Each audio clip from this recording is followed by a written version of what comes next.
네, 오늘 기도원의 300명과 우리 세천사의 기별 함께 말씀 나누겠습니다. 이스라엘 백성들이 출애굽하고 가나안에 입성하죠. 그리고 사울 왕이 왕으로 오면서 이제 시대가 바뀌어서 왕정 시대가 되는데, 우리 가나안 입성 다음부터 사울 왕까지는 우리 보통 사사 시대라고 이렇게 알고 있고, 또 사울 왕 때부터 바벨론 포로까지는 우리가 왕정 시대라 이렇게 우리가 이해하고 있는데요. 오늘 사사기 7장에 나오는 이 기드온 이야기는 바로 이스라엘 백성들이 출애굽해서 가나안에 들어가고 난 다음에 그 가나안 안에서 있었던 사건입니다. 먼저 오늘 본문의 말씀 전에 보면 이스라엘 자손이 또 하나님 앞에 목전에 악을 행했다라고 기록되어 있습니다. 그래서 하나님께서 7년 동안 미디안을 통해서 이스라엘 백성들을 징계하십니다. 이스라엘 백성들이 이렇게 가을에 파종을 하면 이방 사람들이 와서 진을 치고 가사에 이르도록 토지 소산을 멸해서 이스라엘 가운데 식물을 남겨두지 아니하였고 또 양이나 소도 남기지 아니하였다 이렇게 기록되어 있습니다. 이게 아마 상당히 힘들었던 그런 상황 같아요. 이게 곡식을 다 뺏어가고 짐승을 다 뺏어갔으니 뭘 먹겠어요, 그죠? 네, 7년 동안 그랬습니다. 야론은 우리 하나님의 여호와의 사자, 예수님이죠. 성육신 하시기 전에 아비에셀 사람 요아스에게 속한 오브라에 이르러 상수리 나무에 앉았다라고 기록되어 있습니다. 상수리 나무는 저기 지도에 보면 저 빨간 점이 있는데 저기쯤이 됩니다. 이때 미디안 사람과 아말렉 사람과 동방 사람들이 다 모여 요단을 건너와서 이스라엘 골짜기에 진을 쳤다 이렇게 우리 본문에 앞서서 기록되어 있습니다. 여기 사진 한 장이 보이는데요. 여기 아주 평야가 펼쳐져 있죠. 이 평야가 이스라엘 골짜기예요. 이스라엘. 저 앞에 보이는 산이 하나 있죠. 저기가 길보아 산인데 지금 오늘 본문에 나오는 기드온 사건 한 300~400년 후에 사울 왕이 어디서 죽는가 하면 저 길보아 산에서 죽어요. 그러니까 그때 전쟁이 벌어졌던 것도 바로 이 앞에 이스라엘 평원, 이스라엘 골짜기였습니다. 그래서 여기가 옛날부터 전쟁이 많이 벌어졌던 곳입니다. 지금도 우리 이 동방 사람들과 아말렉 사람들 시간에 한번 어떤 사람인지 한번 말씀을 드렸죠.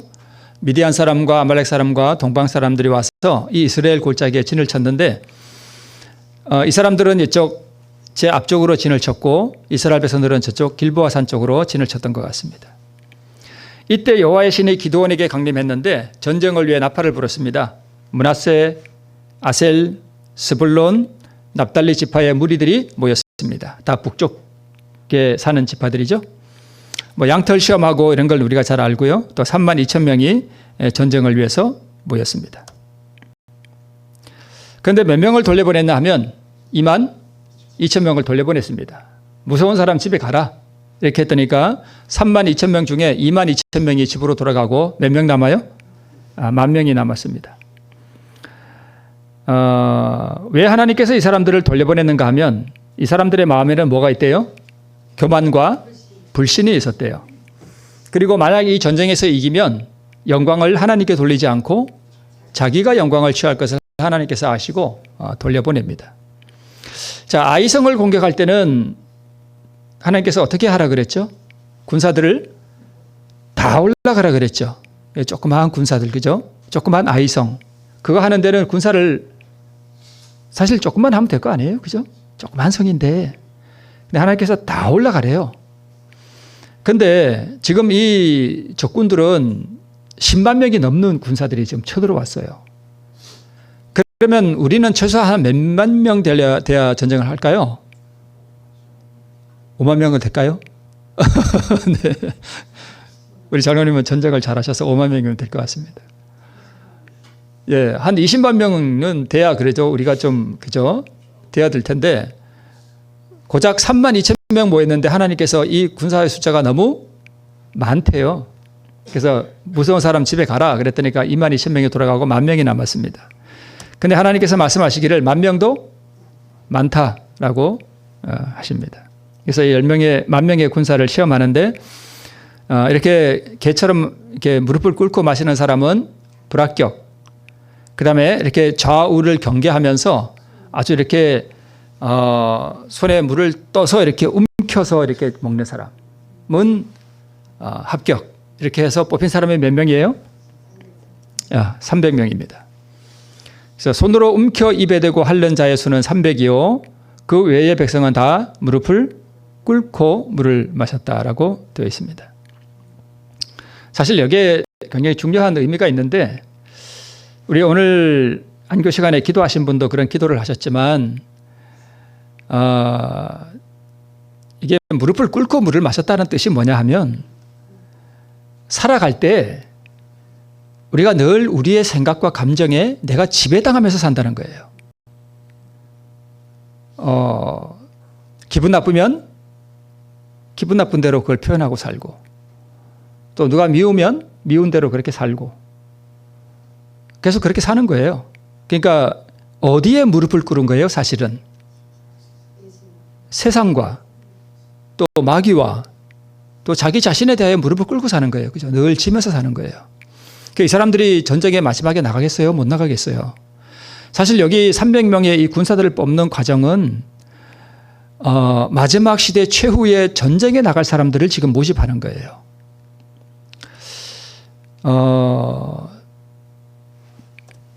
네. 이 300명의 군사들은 그래서 이제 뽑혔는데요.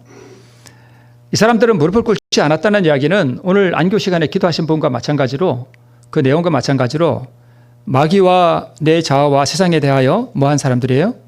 이긴 사람들이에요. 그죠? 그런 삶을 산 사람들입니다. 이 300명의 군사들이 이제 뽑혀서 군사로 선발되어서 전쟁에 나가는데 세 가지가 준비됩니다. 첫째는 나팔, 두 번째는 빈 항아리, 세 번째는 횃불. 이 세 가지가 준비되어 있습니다.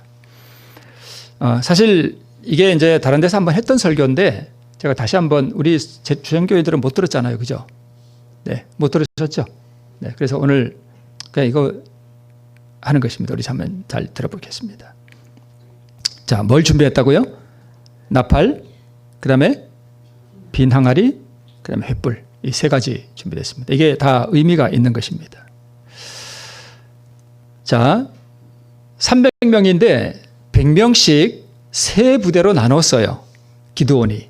그래서 100명씩, 100명씩, 100명씩 이렇게 세 부대로 나누었고요. 항아리 안에는 뭘 감추고요? 횃불을 감추고. 횃불을 미리 이렇게 들고 나가면 적군이 다 보잖아요. 그러니까 항아리 안에 이렇게 감추어 놓은 거예요. 그죠? 감추고. 그 다음에 이경 초에 이제 전쟁이 벌어지는데 밤 몇 시경인가 하면 9시경이 이경 초예요. 그리고 나팔을 막 불면서 항아리를 부쉈습니다. 그리고 적군에 달려들었더니, 여러분 저쪽 적군은 12만 명이에요. 우리는요 300명. 300명. 이게 게임이 돼요, 안 돼요? 안 되잖아요. 근데 밤 9시면 날이 밝아요, 어두워요? 어둡잖아요. 그리고 이게 번병, 즉 보초들이 이게 그 근무를 교대한다 그러나요? 그거 할 때거든요. 이게 어두운데 이 적군들은 다 지금 뭐 하는 시간이에요? 자는 시간이에요. 그런데 한밤중에 갑자기 이렇게 자고 있는데 뭔 소리가 들려요? 뭐가 와장창 하고 깨지는 소리가 나니까 놀래요, 안 놀래요? 깜짝 놀랐습니다. 깜짝 놀래고 일어났는데 보니까 뭐가 보여요? 뭐 번쩍번쩍해요. 횃불이 막 이렇게 보이고 와장창거리고 그러니까 이 적군들이 뭔 생각을 했냐면 대군이 쳐들어왔구나, 이런 생각이 들었습니다. 그래서 놀래가지고 자기들끼리 어떻게 해요? 자기들끼리 막 죽였습니다. 아말렉 사람, 미디안 사람, 그리고 동방 사람, 이런 이 연합군들이 자기들끼리 막 다 그냥 서로 죽이고 난리가 났습니다. 자, 12만 명 대 300명이었습니다. 자, 해석적 적용을 우리 한번 보도록 하겠습니다. 자, 이 전투는 영적 전쟁과 구원입니다. 제가 이제 요즘 뭘 느끼는가 하면 멸망에 가정한 것이 지금 심각하게 우리를 지금 포위해 오기 위해서 준비하고 있다는 게 많이 느껴지고요. 지금 일요일 법령이 올 때가 심히 가깝다는 게 저도 그걸 느껴요.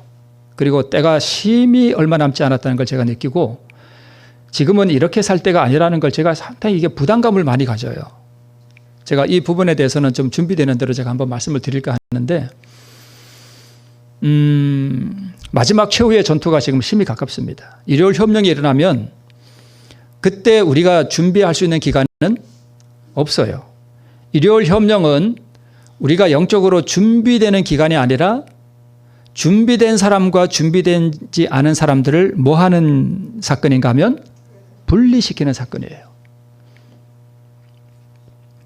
그리고 혹시 들어보신 분들은 아시겠지만 일요일 휴업령은 저도 그런 말씀을 한번 드린 것 같은데 일요일 휴업령은 떠들썩하게 일요일 휴업령이라는 이름으로 오지 않습니다.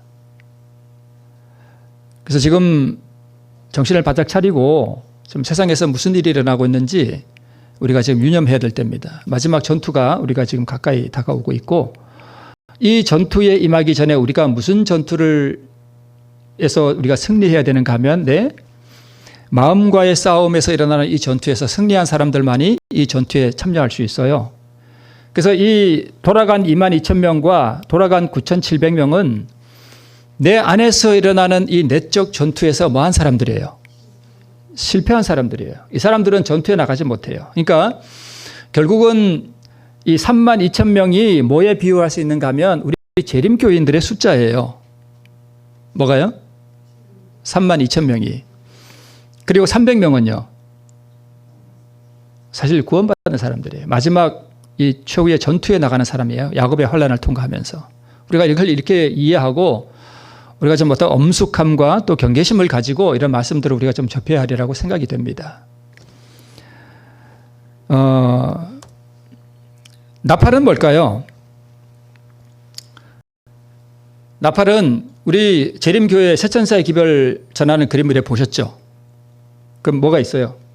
나팔 그림이 있죠. 그 나팔은 뭘까요? 당연히 뭐예요? 기별이에요. 기별. 그래서 마지막 시대에 우리 재림교인들은 뭘 가지고 있어야 되냐면 기별을 가지고 있어야 돼요. 기별을. 이 기별이 뭐냐 하면 영원한 복음이고 이게 진리고 이게 믿음으로 말미암는 의예요. 앞으로 이제 이 교황권과 사단이 최후의 발악을 위해서 전쟁을 위해서 지금 막 일어나려고 준비하고 있는 이 시대인데 이 교황과 마귀가 언제 이 전쟁을 걸기 위해서 일어나는가 하면 이 믿음으로 말미암는 이 의의 기별이 충만하게 선포되기 시작하면 마귀가 이걸 저지하기 위해서 군대를 일으킬 거예요. 그러니까 지금 우리가 뭘 하고 있어야 되는가 하면 이 믿음으로 말미암는 이 의의 기별이 무엇인지를 지식적으로도 뭐 하고 있고 알아야 되고 복음이 믿음으로 말미암는 의의 기별이구나. 믿음으로 말미암는 의의 기별은 그리스도가 우리의 의가 되신다는 그 기별이구나. 그리고 우리가 이 구원을 받고 영생을 얻기 위해서는 뭘 소유해야 된다고요? 그리스도 우리의 의를 소유해야 된다는 거, 이런 기별들. 그다음에 우리가 어떻게 그것을 나의 소유로 삼을 수 있느냐 하는 이러한 것들을 우리가 지식적으로도 알고 또 뭘로도 알고요.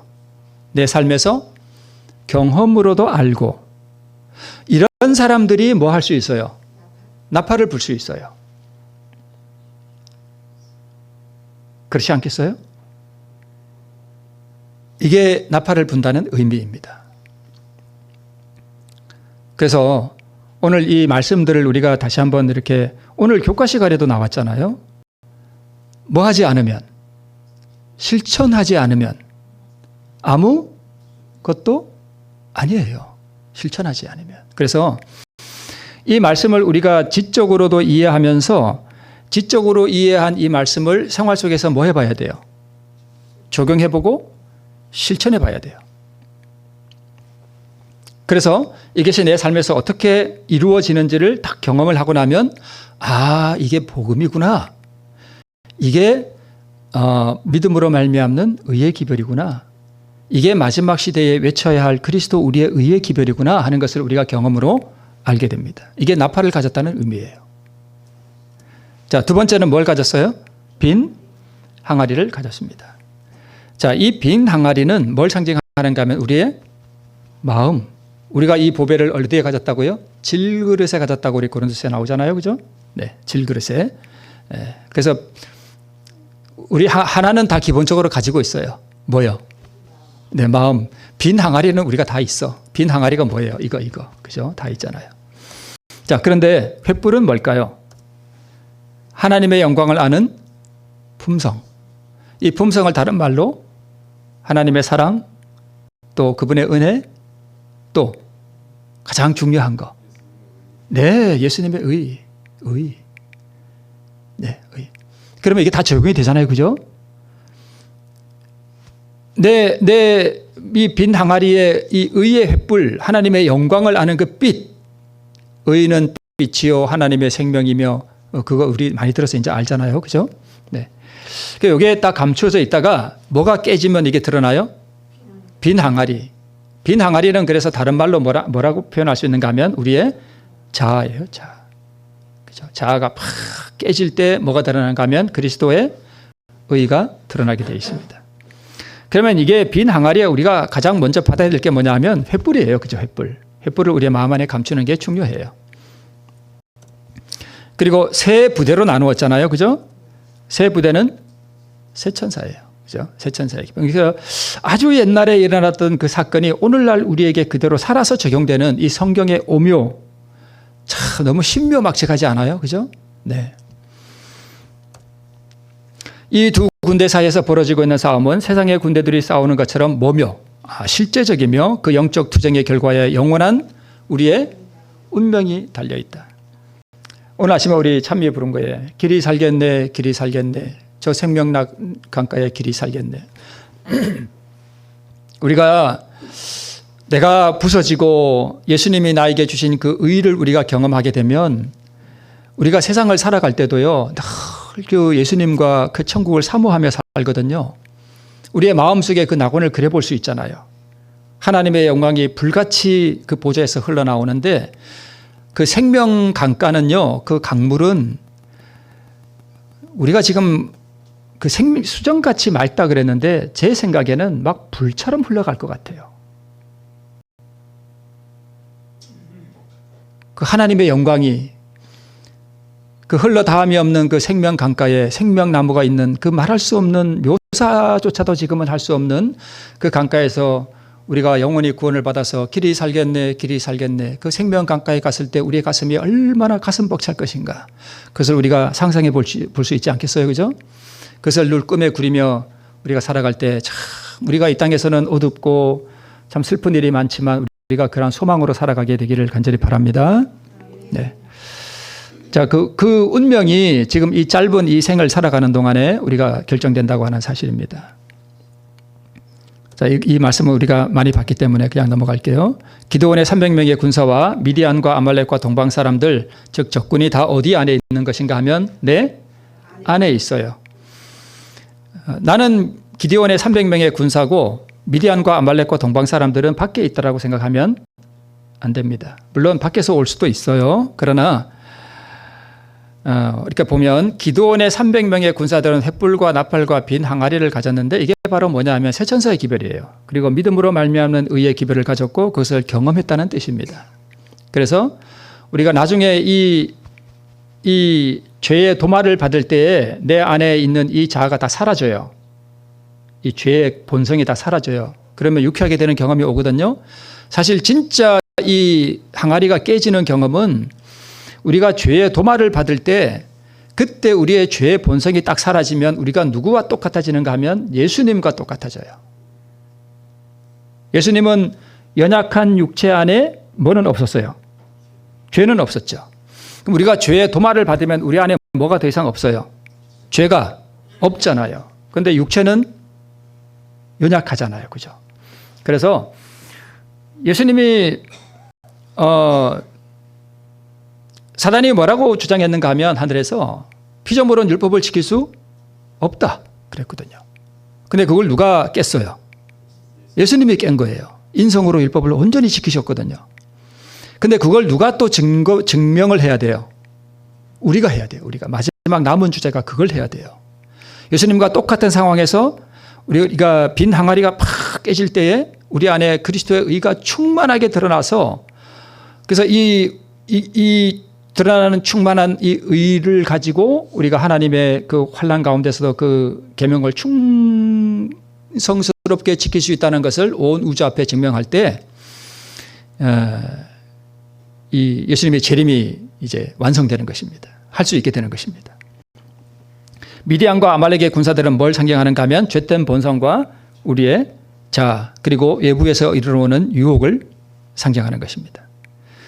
자, 나팔을 불고 또 항아리가 깨어지고 항아리 안에 횃불이 드러날 때 사실은 1번이 맨 마지막으로 가야 되겠죠. 맨 먼저 항아리가 깨질 때 우리 안에 제일 먼저 항아리가 깨질 때 우리가 횃불을 받게 되고 또 그 횃불을 받는다는 것은 우리가 경험했다는 뜻이고 그걸 가지고 우리가 나팔을 불게 되겠죠. 네. 100명씩 세 부대가 나팔을 부는 것은 믿음의 의의 기별이 선포되는 것을 말하고 행아리를 깨뜨리는 것은 우리가 자아가 깨뜨려지는 것 그리고 마지막 시대에는 자아가 깨뜨리는 것을 우리가 매일 해야 되는 경험이고 마지막 시대에 죄의 도마를 받는 것이 항아리가 온전히 다 깨지는 거예요. 그죠? 그때 그러면 이 의가 충만하게 온 세상에 드러나게 됩니다. 감추인 횃불이 드러나는 것이 뭐냐 하면 바로 하나님의 영광이 드러나는 것입니다.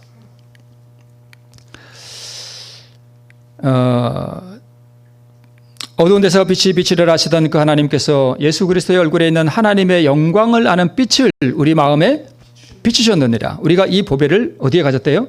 질그릇에 가졌대요. 그러니까 이 미디안의 연합 군사들과 이 기드온의 300명의 군사들이 전쟁하는 이 장면이 고린도 후서에서도 그대로 드러나죠. 그죠? 우리 안에 뭐가 있대요? 빛이 있대요. 이 보배를 어디에 가졌대요? 질그릇에 가졌대요. 마음에. 이 질그릇이 다 깨지면 하나님의 영광이 충만하게 들어가게 됩니다. 네. 그래서 계시록 18장 1절에 이 일 후에 다른 천사가 하늘에서 내려오는 것을 보니 큰 권세를 가졌는데 그의 영광으로 땅이 환하여지더라.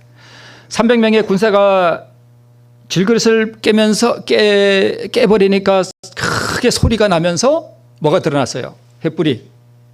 그죠? 빛이 드러났잖아요. 그죠? 근데 마지막 시대에 죄의 도마를 받고 이 항아리가 깨지고 자아가 깨지는 이 삶을 충만하게 이 삶 속에서 산 사람들이 나중에 이 자아가 도말될 때에 온 세상에 뭐가 드러나요? 우리 안에 있는 그 하나님의 그 그리스도의 의의 그 충만한 빛이 온 세상에 드러나게 됩니다. 우리가 이 경험에 참여해야 돼요. 이게 300명이에요. 이거 하려면 지금 우리는 뭘 경험하고 있어야 되냐면 어떤 환경과 어려움 가운데서도 우리가 자아가 늘 하나님 안에서 죽어 없어지고 내 영광도 없어지고 정말 우리 안 교장님도 오늘 말씀하셨잖아요. 남들이 항상 우리의 마음을 뭐 해요? 콕콕 찌르잖아요. 그죠? 그때 우리 속에서 뭐가 올라와요? 저것이 가만 보자 하니까 이런 게 자꾸 올라오잖아요. 그죠? 그걸 죽이면서 사는 그 훈련이 우리에게 계속 필요해요. 그런 걸 자꾸 이렇게 이기고 또 이기면 나중에는 이제 맷집이 생겨요. 그죠? 그래서 쉽게 이길 수 있어요. 예, 자꾸 이길 수 있어요. 그런 훈련이 되어 있어야 된단 말입니다. 그죠? 네. 그렇게 훈련이 다 된 사람들이 나중에 그래서 여러분 이 자아가 굴복된다는 이야기는 우리 조사심판정에 계시는 우리 예수님께 우리의 죄를 다 뭐 한다는 얘기예요? 다 드린다, 바치는 거죠. 자아 굴복이 우리가 바친다고 제가 늘 말씀드렸죠. 그 자아가 죄잖아요. 그 죄를 늘 주님께 드리면 우리가 하나님께 드린 죄만 주님께서 뭐 하실 수 있어요? 도말하실 수 있어요. 우리가 이 죄를 드리지 않으면 도말이 안 돼요. 그래서 우리 안에 남아있는 죄가 없어야 돼요. 그래서 우리가 이게 기억나는 모든 죄, 성령께서 우리 마음속에 가르쳐 주시는 모든 죄는 늘 하나님 앞에 다 뭐 해야 돼요? 드려야 돼요. 드려야 돼요. 자, 바로 이 영광, 이것이 바로 횃불이고 이거 그리스도의 의입니다. 그래서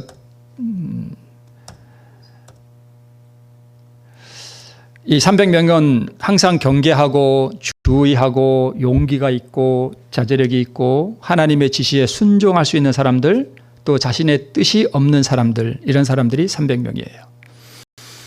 9,700명은요, 나태한 상태로 무경계심으로 무장이 해제된 상태로 안일한 마음으로 영적 전쟁에 임하는 사람들입니다. 여러분 한번 가만히 보세요. 내가 이제 이 예배가 끝나면 이제 안식일 오후에 집에 가잖아요. 가서 다음 예배가 있는 일주일 동안 금요일 저녁까지의 내 삶을 가만히 돌이켜보면 내가 어디에 나의 관심을 두고 살아가며 내가 하나님 앞에 은혜 앞에 나는 없어지고 나는 죽어서 없어지고 그리스도의 그 의와 그분의 은혜가 나를 지배하는 그 삶을 살아가기 위해서 내가 늘 경계하며 그것을 구하며 살아가고 있는가? 아니면 나는 정신이 다른 데 팔려서 살고 있는가? 한번 가만히 생각해 보면 알잖아요. 그죠? 그러면 내가 9,700명인지 300명인지 금방 알 수 있어요. 내 일주일의 삶을 돌아보면 그저 연속극이나 보고 뭐 세상에 재밌는 것 쫓아다니고 정신이 내일 세상에 가 있어. 어디 뭐 맛집 없나 이런 거 검색해 보고 우리 주정교인들은 바빠서 그런 거 못 하시죠? 맛집 찾아갈 시간도 없어. 그 대신에 뭐에 빠져 살아요? 일에 빠져 살아. 늘 일에 빠져 사는데 하나님의 영광과 그분의 의를 구하고 그분의 은혜를 구하는 데는 별로 그렇게 시간을 안 쓰고 또 말씀을 연구하고 기도하는 데는 거의 시간을 안 쓰고 그렇게 산다? 그러면 9,700명이에요. 네. 제가 너무 부담 드렸나요? 아니에요? 그런데 일하는 게 나쁜 거예요? 좋은 거예요? 일 안 하고 어떻게 살아요? 그런데 문제는 뭐냐 하면 자, 우리가 얼마든지 일하면서도 뭐 할 수 있어요? 네, 기도할 수 있고 일하면서 얼마든지 뭐 할 수 있고 전도할 수 있고 그죠? 내가 만약에 장사한다면 내 장사하러 오는 사람에게 정말 정직하고 그리스도의 모습을 보이면 아까 우리 뭐 교과 시간에도 그런 거 나왔습니다만은 말씀을 전해서 말씀 듣고 전도받는 사람은 한 명이고 나머지는 뭐 보고 전도받는다고요? 그리스도인의 삶을 보고. 우리가 일하는 게 나쁜 거 아니에요. 그죠? 얼마든지 그 일하면서 우리가 선교할 수도 있고 그죠? 말씀 전할 수 있고 나의 변화된 삶을 통해서 사람들에게 저 집사님은 뭐가 달라. 그렇게 할 수 있습니다. 그런데 그 일을 하는데 거기에 정신이 팔려 있다면 우리가 그렇다는 것이죠. 자, 우리가 새벽에 전심으로 자신을 하나님께 바치고 있는가? 사실 여러분 우리의 운명이 언제 결정되냐면 언제 결정될까요? 새벽에 결정돼요. 새벽에 이거 반드시 하셔야 되는데 새벽에 시간을 정해놓으셔야 돼요. 딱 정해놓으시고 그 시간에 일어나셔서 그 새벽 시간에 해야 되는 일이 뭐냐 하면 자신을 하나님 앞에 온전하게 바쳐야 돼요. 내 생각, 내 감정, 내 욕망 이런 것들이 다 포기돼야 돼요. 그 시간에 다 내려놓고 주님께서 오늘 이 시간 나와 함께 하시도록 그분의 임재를 구하셔야 돼요. 그리고 말씀을 펴고 말씀을 읽고 또 그 말씀을 볼 때 우리가 그 말씀을 가지고 기도할 수 있잖아요. 우리가 이런 것을 하면서 하나님의 임재를 새벽에 경험하고 우리가 새벽에 내 자신을 온전하게 하나님께 바치는 그 경험이 없으면 그날 하루는 성공할까요? 실패할까요? 반드시 실패해요. 그리고 이 새벽에 자신을 하나님께 바치고 주님의 임재를 구한 그 마음을 그대로 가지고 어디로 가야 돼요? 내 삶의 터로 가야 돼요. 그리고 늘 그것을 뭐 해야 돼요? 생각하고 실천하며 살아야 돼요.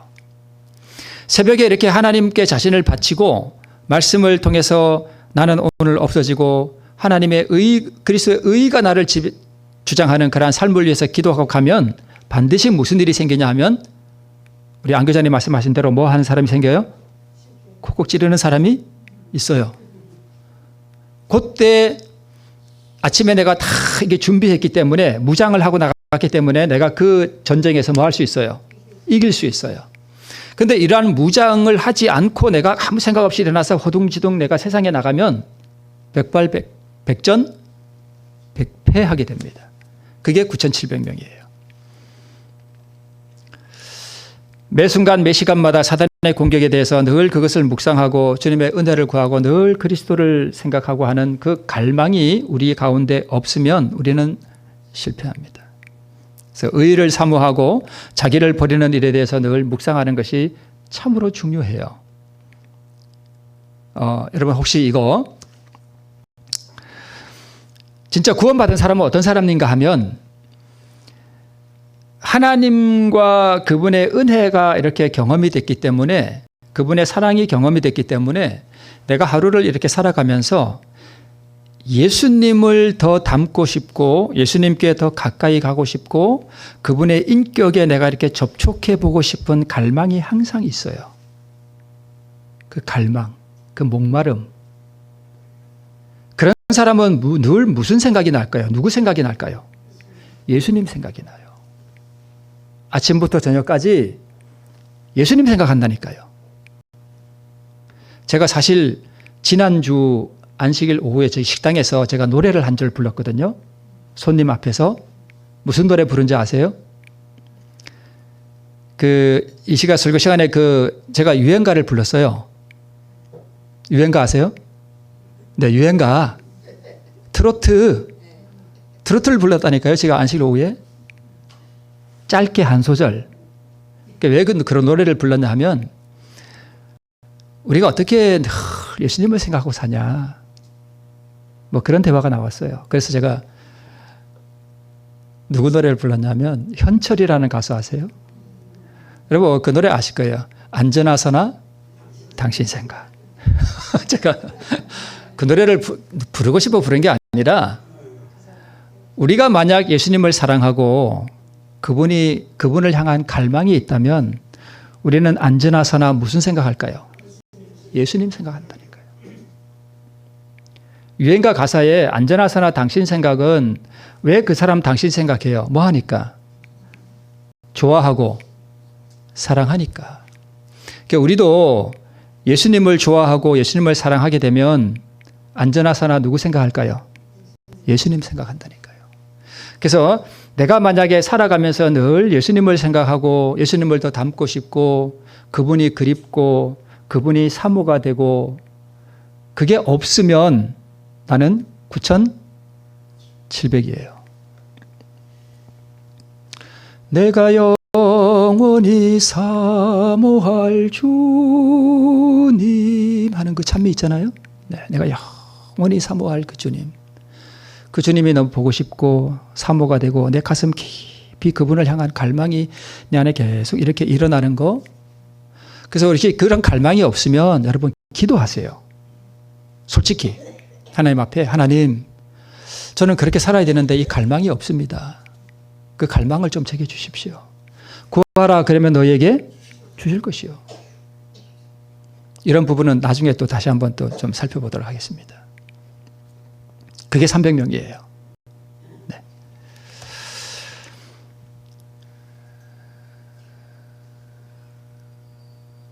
그래서 이 300명이 무릎을 꿇지 않고 이렇게 물을 탁 움켜져가지고 이렇게 좌우를 경계하면서 이렇게 마셨다고 했잖아요. 왜요? 지금 무슨 상태니까? 전쟁 상태니까 움켜쥐면서 물을 핥아 먹으면서 뭐 하는 거예요? 살피는 거예요. 그래서 나도 내 삶을 살아가면서 이 마지막 이 엄숙한 정말 마지막 이 시대에 이 영적 전쟁이 벌어지는 실제적인 전투가 벌어지는 이 시대에 나는 태무심하고 지금 살아가는 게 아닌가? 내 자아가 발현되지 않도록 나를 늘 낮추고 기도하면서 하나님 나는 없어지게 해주시고 내 생각과 내 감정이 드러나지 않도록 하나님 도와주시고 내가 다른 사람들을 사랑하지 못하는 이 죄악을 주님 용서하시고 주님의 그 의를 나에게 주시옵소서라고 늘 기도하면서 살아가고 그 예수님을 묵상하고 살아가고 그분을 향한 갈망으로 살아가고 내 말과 행동이 다른 사람에게 상처를 주지는 않을까? 이걸 늘 염려하고 우리가 다른 사람에게 상처 줄 수 있잖아요. 그죠? 다른 사람에게 상처 상처를 주면 그 사람이 만약에 교회를 떠나잖아요. 그러면 그 책임을 누구한테 물을까요? 그 핏값을. 그 상처 준 사람에게 찾는다니까요. 그래서 우리가 다른 사람에게 상처 주지 않도록 말을 조심하고 항상 경계하고 다른 사람에게 용기 주는 말만 하고 다른 사람이 좀 잘못하고 실수하더라도 조용히 덮어줄 줄 알고 그런 사람이 되어야 하지 않겠어요? 그걸 늘 가슴에 두고 이렇게 신앙생활을 한다면 내가 좀 교회 안에서 감정이 일어날 수도 있죠. 그죠? 그럴 때 그걸 이렇게 드러내서 퍽퍽 하면서 감정을 드러내면 그 교회가 어떻게 되겠어요? 좀 못마땅할 일들이 있더라도 나를 자제하고 사랑으로 덮어주고 그런 게 교회 안에서 필요하지 않겠어요? 네. 그래서 이렇게 늘 경계하며 살아간다는 말이에요. 그죠? 내가 드러나지 않게. 이게 300명이라는 얘기예요. 물을 움켜쥐면서 좌우를 경계하면서 누가 쳐들어오지 않나? 마귀가 나를 공격하지 않나? 이런 거 살핀단 말이에요. 그죠? 네. 나의 말과 행위가 타인을 낙담케 하지 않는가 생각해보고 조심하고 모든 시험이 갑작스럽게 이를지라도 대비할 수 있도록 아침부터 나를 늘 주님의 임재하심과 함께 갈 수 있도록 하나님 오늘 하루를 살아갈 능력이 내게는 없습니다. 이 연약한 손을 주님 능한 손으로 붙잡아 주시고 오늘 나와 동행해 주시옵소서라고 간절히 하나님 앞에 기도하면서 우리가 주님과 하루 종일 동행할 수 있습니다. 하늘과의 교통을 늘 유지한 채로 살아갈 수 있습니다. 내가 바쁘게 막 일하는 중에도 기도할 수 있습니다. 네, 이것이 깨어 기도하는 생애입니다. 베드로의 타락과 실패의 원인이 뭐예요? 바로 그걸 못했다는 거예요. 사단이 언제 자기를 공격할 수 있다는 것을 깨닫지 못하고 자기가 마치 준비가 다 된 것처럼 착각하고 살아갔습니다. 느닷없이 공격을 받았습니다. 불같은 시련을 받았는데 이 베드로가 그걸 못했기 때문에 그랬습니다. 그래서 사단은 6,000년간 뭘 연구했는가 하면 인간의 마음을 연구했어요. 사단은 부지런한 연구가예요. 잠을 안 자요. 잠을 안 자요, 마귀는. 잠을 잘 필요도 없잖아요. 인간의 마음을 연구했다니까요. 그래서 우리의 사단은 저보다도 제 약점이 뭔지 더 잘 알아요. 그래서 저 곽 목사를 저걸 어떻게 하면 넘어뜨릴 수 있을지 너무 잘 알아요. 저도 많이 넘어져 봤어요. 오늘은 된 것 같은데 내일 여지없이 넘어져 버려요. 그런 걸 제가 많이 경험해 봤어요. 그리고 요즘도 그런 걸 느껴요. 어떨 때는 이렇게 이상하게 하나님이 나를 이렇게 떠나신 것 같아. 영적인 감각이 없어. 그럴 때 제가 이게 몇 번 경험하고 난 다음에 제가 뭘 느끼냐면 이게 느낌이구나. 느낌을 신뢰하면 될까요? 안 될까요? 안 돼요. 하나님께서 나를 떠나신 것 같을 때라도 그럴 때 뭘 활용해야 돼요? 정답이 나오나 한번 보겠습니다. 그럴 때 뭐가 필요할까요? 대답이 안 나오는데요. 물론 그렇죠. 근데 정확한 대답이 하나 있는데 제가 늘 말씀드리는 거. 믿음. 무슨 믿음요? 오늘도 하나님께서 나와 함께 하신다는 그 믿음. 저는 이제 아침에 기도 드릴 때 그런 걸 기도 드려요. 하나님, 오늘 나를 떠나지 마시고 오늘 나와 함께 하시옵소서.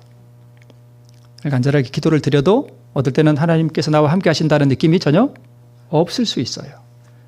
그럴 때 뭘 믿어요? 하나님의 약속을 믿는 거예요. 그렇게 하나님의 약속을 믿고 하루를 보내면 그 다음 날은 또 달라요. 느낌이 이렇게 있어요. 하나님께서 나와 함께 하신다는 느낌이.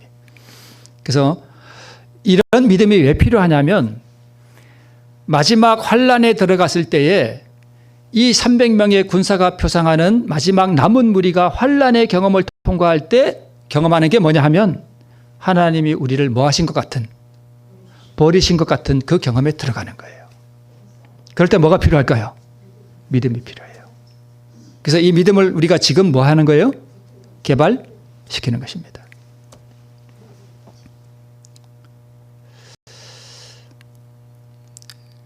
그래서 잤잖아요. 그죠? 세자들이 잤어요. 주님께서 이렇게 고뇌의 기도를 드리는데 이렇게 잤습니다. 그래서 시험에 들지 않게 우리가 깨어있어 기도하는 것이 300명의 군사가 우리 표상하는 것이고, 우리 마지막 시대에 우리가 이 전쟁에 돌입하기 위해서 바로 이 상태에서 우리가